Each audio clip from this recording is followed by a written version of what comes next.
We are excited and delighted to be joined by Vikings defensive back Patrick Peterson. We call him Double P is what I'd like to call him. What's up, Patrick, baby? good to see you. Thanks for joining us. Appreciate that. Hey, got a question for you right out of the gate. First of all, I want to tell you is, if you're between clubs, do you hit like between a 6 and a 7? Okay. Do you hit a hard 7 or a soft 6? Which do you prefer? Honestly, it depends on what the conditions are. Okay. If the wind's in my face and I'm in between clubs, I'm gonna take a club higher, choke up a little bit, and just try to keep it under the wind.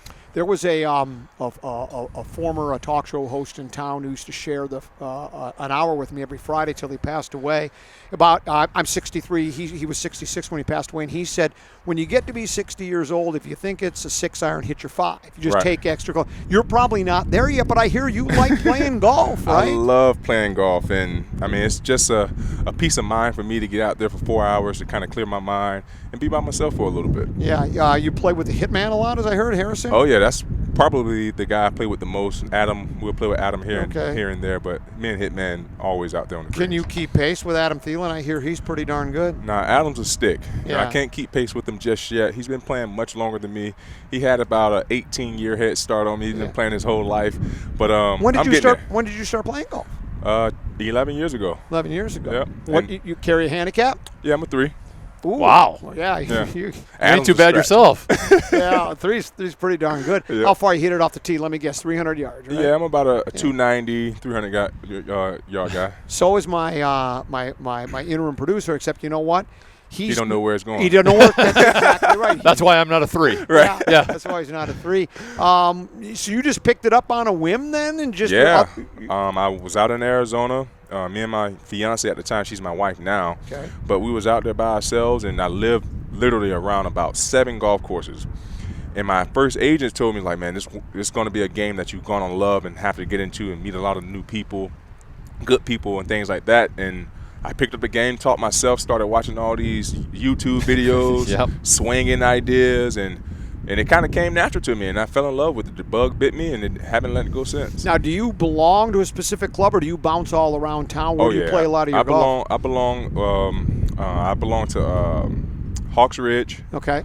Bear Path. Okay. I used to be a member when I lived out in Arizona at Whisper Rock, Silverleaf, Camelback. I'm pretty much all over the place. Yeah, that's a great golf course. Locally here, where do you play most of your golf? I know you were out. You were spotted out at Loggers Trail. I think, with him. We're tracking you. We know where you are. Honestly, here I play all over the place. Yeah. Spring Hill, Hazeltine, Mendocota, Olympic. You're getting Stone a lot of the nice Ridge. clubs. Yeah, yes, I've been all over the place so far. Yeah, well, good for you. You haven't been all over the place in the NFL. I mean, you started your career with Arizona, right? Yep. You played there, and I was looking at your Wikipedia page just to update me on that. I knew you were good, but I'm looking at this as played college football, Louisiana, where he won the Chuck Bednarik Award as best defensive player in the country, the Jim Thorpe Award as the best defensive back, and was unanimously recognized as an All-American. Selected 5th overall. You've been in the Pro Bowl in each of your first 8 seasons. Yeah. Let me ask you this: is it to play defensive back in the national football again, and in a major college, NCAA football, major college football, to play at the level you do? How much of it is it a skill set and studying film and the opponent and knowing the situation? How much of it is just pure athletic ability? It's a ton, especially in your early stage. It's all athletic ability because you're kind of getting the grasp of studying, because when you're coming out of high school, you don't study. You're just going out there trying to beat the guy across you. And when you get in college, that kind of start to marry together as far as being much more of a technician, understanding your opponent a little bit better. And that's kind of what groomed me to be, where I'm at in the NFL, going to the best university in the world. Had some great coaches in Les Miles, Corey Raymond, Coach Sheep. So those guys gave us a lot of tools that would help us be successful on the next level. Now, I got an issue with you on the best university in the world. Now, I went to the School of Hard Knocks.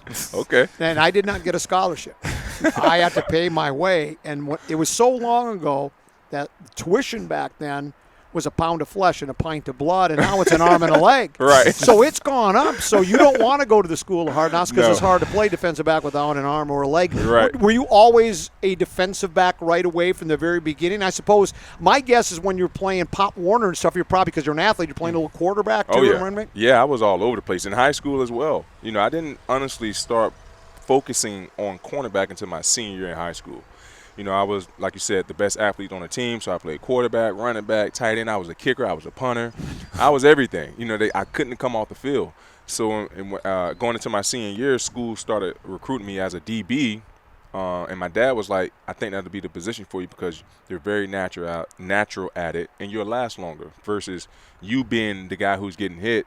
You can be the guy who's delivering the hit, Right. and you can last a little bit longer that way. Did you find that it came easy to you or not, or is it the old, no, I have to work really hard at this, or because you're a natural athlete, some of it just came naturally? Yeah, honestly, it came very easy to me. And credit to my dad because my dad, even growing up, my dad wanted me to learn every position on the football field because we didn't know what I'll end up being, later on in life. And, I thank my dad for that to this day because playing receivers, I kind of understand how receivers want to eat up DB cushion, the different stems and things like that. And I think that's why it came easy to me because I understood what the receiver was trying to do to the DB. We're talking to Patrick Peterson, defensive back for the soon-to-be big game world champion Minnesota Vikings. I remember there was a quote from you when you re-signed a new deal. You said it wasn't the massive deals that a lot of these guys said. You go, well, I know where I am in my career now, and I've made good money. I'm set. But you're willing to say, I know I'm not going to fight over it. It's good Right. money, got a chance to win, so you're pretty comfortable with where you are in your career right now. Oh yeah, I'm very comfortable where I'm at in my career. At this stage, I believe I achieved all my personal goals, being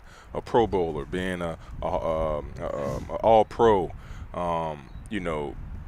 being in playoff games. But now the ultimate goal now for me is to win a championship. And coming here, it wasn't about the money. It was about giving something that's respectable and come out here and just give my talents to you guys so I can help propel this team to getting into the championship game. Do you think this team has the talent as it currently sits right now to get to the championship game? No doubt about it. Now it's just going to come down to us. We have the talent. We had the talent last year as well. We just have to go out there and prove it to the world, and not only prove it to the world, but prove it to ourselves that we are capable of going out there and winning ball games and being a world champion. Do you find yourself a mentor out here, too, now being a little long in the tooth? I mean, you're only 32, I think, yet it's like you're an old man in football. And you got young guys here, like we've got Scene and Booth, these new guys here. Do you take them under your wing a little bit? Do they gravitate to you for that? Oh, yeah, they definitely gravitate to it because the thing I tell these guys, all the time, now that you're in the big leagues, now that you made it, it's going to be times to where you're going to find yourself not working at your craft because we're in the classroom all day. When we come out here, we're working on the schemes.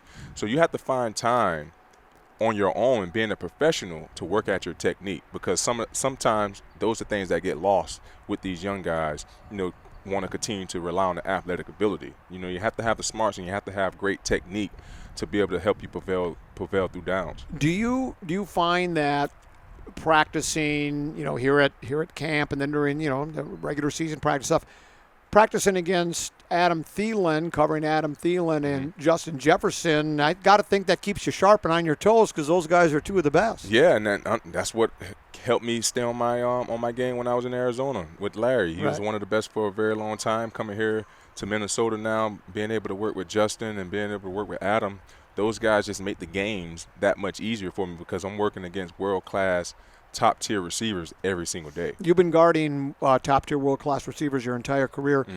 How good can Justin Jefferson be? Has he just scratched the surface? Has he hit the ceiling already? How good can he be? Nah, he haven't hit this ceiling yet. He's scratching the surface for sure, but he hasn't hit his ceiling just yet. I believe this is going to be a really, really big season for him. I'm excited for him, and you can just see how he continues to gradually improve in some area. And this year, I'm gonna say he's gonna improve on yards after the catch. I think that's going to be very, very big for him, and he has the opportunity to be a triple threat. When you in the years you played pro football, are there couple of receivers, not to diss on any other guys, but there are some you go, this guy, when I knew I had him, I had to do my homework, and I was going to be in for a long, the old bring your lunch bucket because this guy's going to give me I mean, I've been in the league for 12 years, so I had the opportunity to go against Andre Johnson, Calvin Johnson, Julio Jones, A.J. Green, DeAndre Hopkins. I mean, the list goes on. And I always felt, because I always had that, that privilege and that assignment to go up against those guys. So anytime I had an assignment, I knew it was a big time matchup. So anytime coach told me, PP, you got him, I'm bringing my lunch pail. Yeah, right. Yeah, because those are some pretty talented players. Yep. How much time do you think you got left in the league? I mean, you see me. Again, I'm just watching on TV. I'm no 22 wide or no Right. expert. Seems like you still got a lot of football left to me. Oh, yeah. I mean, honestly, my goal was always to play about 17 years. So I think the body feels – well, I know the body feels great, and I think I can get 5 more out of it. Yeah. What? I wanted to back up just a second. For you, is there certain things you do as a defensive back that set you apart, or maybe to phrase it better, what are the keys to being a really good defensive back? And we talked about athletic ability and studying film, but is it like instincts or not afraid of the contact, or what is it? I think it's definitely instincts and not being afraid to fail. It's going to be times where guys have big games. It's going to be times where guys make catches on you. You have to know how to prevail from that. You have to learn how to move on from that. With most young guys, when big plays happen on them, they let that linger on to the next series. And you can't have that happen. You got to have a very short memory at this position, because at the end of the day, these quarterbacks are good enough to put the ball in any place that they want to put it. So you have to be able to learn how to move on and try to get the best out of that guy the next rep. How much different will playing a 3-4 from a 4-3 be for you? Is it much different for a defensive back? I know for like Daniil, he'll have to go jumping all around. He's not a down lineman. Does it change much for a defensive back? No, I played 3-4 pretty much my entire career. Last year was my first time being in a 4-3. Okay. So I'm used to it now, seeing those big guys stand up, have a little bit more of a power stance, be able to put a little bit more pressure on the quarterback. And also what I think it does is it confuses the quarterback, because you don't know which one's coming. And I think that that's going to add a different element to this defense and help us get more hands on balls. Henry, you got a question? I know when you signed last year, you kind of had the comments that were basically like, I have a lot of respect for Mike Zimmer as a kind of a defensive backs, kind of cornerback whisperer, and he was a big draw for you. How accurate was that he was kind of a draw for you? And then with him not being here this year, what made you want to come back here? The atmosphere, the energy in the building, the people that work here. You can tell that they just genuinely care about football. And that's what I want to be around. Obviously, sadly enough, Zim is not here, but we got another great coaching staff in there. And I know Coach Ed Donatel from when he was in Seattle. He recruited me when I was coming out of college into the league, because he was with Seattle. So I have a great relationship with him as well.